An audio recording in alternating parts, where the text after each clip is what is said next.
Hello and welcome back to our channel. So today in this video we are going to discuss about how you can restore the Guarda Wallet app. So without wasting much of our time, let's get straight into the video. So first and foremost, all you need to do is simply open your Guarda app.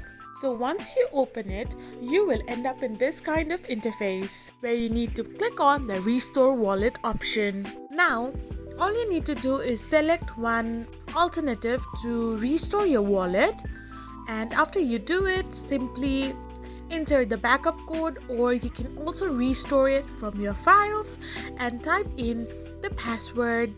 So after you do so, all you need to do is click on the restore button. So after this is done, you can successfully restore your Guarda wallet. I hope you found this video helpful, so don't forget to hit that subscribe button and to give us a thumbs up.